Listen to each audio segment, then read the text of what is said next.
Assalamualaikum warahmatullahi wabarakatuh. Halo semuanya, perkenalkan nama saya Siti Nurjana dari Fakultas Keguruan dan Ilmu Pendidikan, jurusan Pendidikan Bahasa Indonesia dengan NIM 22222300001 dari Universitas Sultan Ageng Tirtayasa. Saya di sini akan menjelaskan tentang pragmatik. Di sini sudah ada pengertian pragmatik.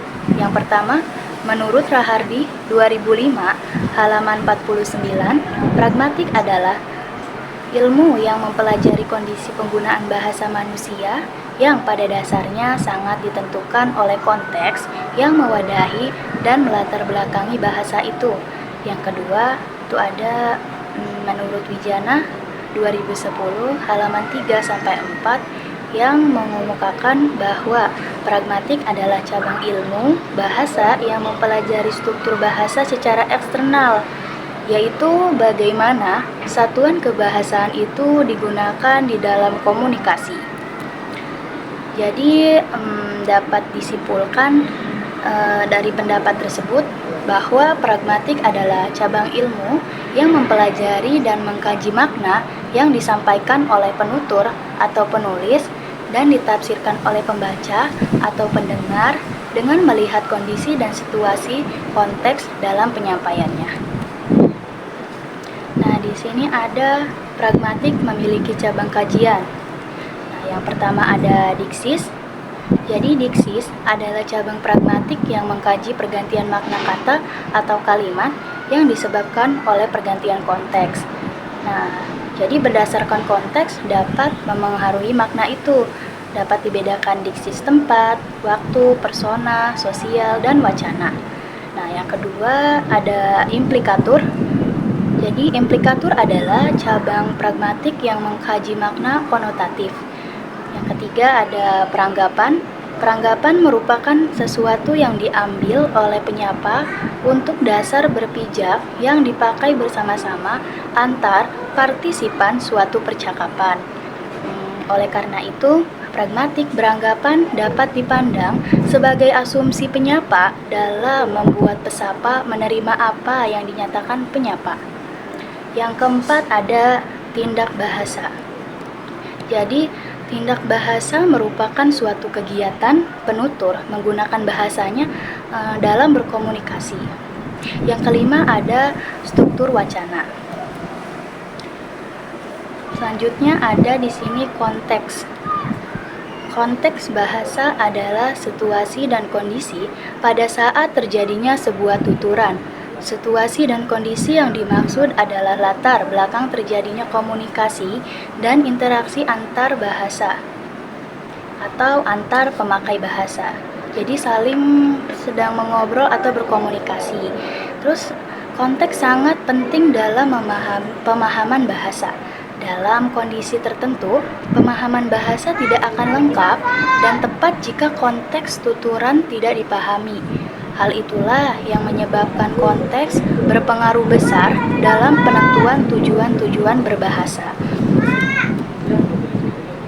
Di sini ada selanjutnya tindak tutur. Jadi tindak tutur memiliki hubungan yang erat dengan kesatuan berbahasa. Tindak tutur adalah tuturan dari seseorang yang bersifat psikologis dan yang dilihat dari makna tindakan dalam tuturannya itu. Serangkaian tindak tutur akan membentuk peristiwa tutur. Selanjutnya ada di sini tindak tutur yang dilakukan dalam bentuk kalimat performatif oleh Austin 1962, dikutip Charles 2010 halaman 27, dirumuskan sebagai 3 buah tindakan yang berbeda. Yang pertama itu ada tindak tutur lokusi, yang kedua ada tindak tutur ilokusi, yang ketiga ada tindak tutur verlokusi. Nah, di sini akan saya jelaskan satu-satu. Yang pertama itu ada tindak tutur lokusi, merupakan tindak dasar tutur atau menghasilkan suatu ungkapan linguistik yang bermakna. Nah, yang kedua ada tindak tutur ilokusi, yaitu menyatakan sesuatu, juga menyatakan tindakan melakukan sesuatu. Yang ketiga ada tindak tutur verlokusi, adalah tindak tutur yang mempunyai pengaruh atau efek terhadap lawan tutur atau orang yang mendengar tuturan itu. Sedangkan Shirley dikutip Charge 2010 halaman 29-30 itu membagi tindak tutur itu atas 5 kategori. Nah, yang pertama ini ada representatif, kedua ada direktif, ekspresif, 4 komisif, 5 deklarasi. Nah, saya akan menjelaskan yang pertama yaitu representatif, disebut juga asertif, yaitu tindak tutur yang mengingat penuturnya kepada sebuah kebenaran atas apa yang dikatakannya. Misalnya ada mengatakan, melaporkan, dan menyebutkan. Nah, yang kedua ada direktif, yaitu tindak tutur yang dilakukan penuturnya dengan maksud agar lawan tuturnya itu melakukan tindakan yang disebutkan di dalam tuturannya itu. Misalnya menyeluruh, memohon, menuntut, dan menantang. Terus yang ketiga ada ekspresif, yaitu tindak tutur yang dilakukan dengan maksud agar tuturannya diartikan sebagai evaluasi. Jadi mengenai sebuah tuturannya itu, misalnya memuji, mengucapkan terima kasih, mengkritik, dan menyentang. Yang keempat itu ada komisif. Jadi komisif yaitu tindak tutur yang mengikat penuturnya untuk melaksanakan apa yang disebutkan dalam tuturannya itu. Misalnya si penuturnya itu harus berjanji, bersumpah, dan mengancam.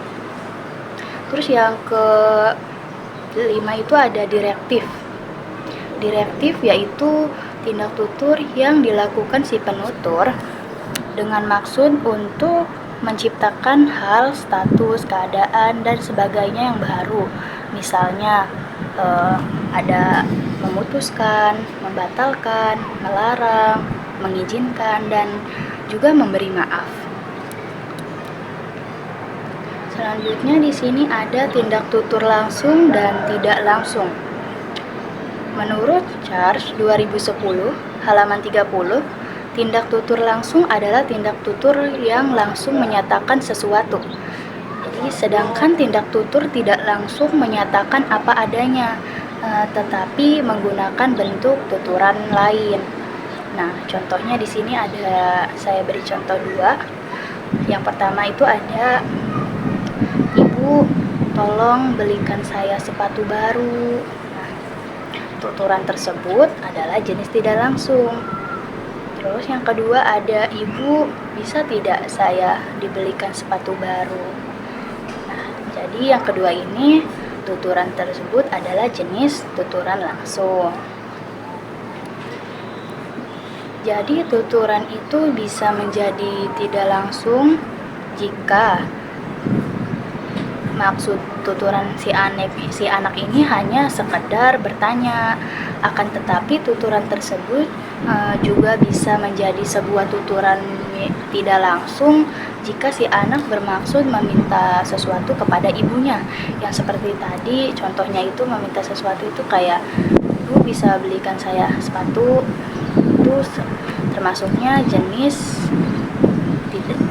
tutur langsung. Kalau tidak langsung yang tadi yaitu Ibu, tolong belikan saya sepatu baru. Jadi itu jenis tidak langsung. Jadi dapat disimpulkan bahwa tindak tutur adalah tuturan dari seseorang yang dilihat dari makna tindakan dalam tuturannya itu. Tindak tutur memiliki hubungan yang erat dengan kesatuan berbahasa. Tindak tutur merupakan tuturan yang langsung atau tidak langsung diucapkan oleh penutur maupun lawan tutur dilihat dari konteksnya. Nah, selanjutnya di sini ada pengertian kesatuan berbahasa. Jadi, kesatuan berbahasa merupakan modal penting dalam berbicara karena Bahasa yang santun dapat membuat lawan bicara merasa dihargai, dihormati, nyaman, dan senang ketika berkomunikasi, serta dapat terjalin hubungan yang baik dan akrab dalam berkomunikasi, baik antara penutur dan lawan tutur. Nah, itu saja yang dapat saya sampaikan. Mohon maaf bila penjelasan saya kurang baik. Sekian, saya akhiri. Wassalamualaikum warahmatullahi wabarakatuh. Terima kasih.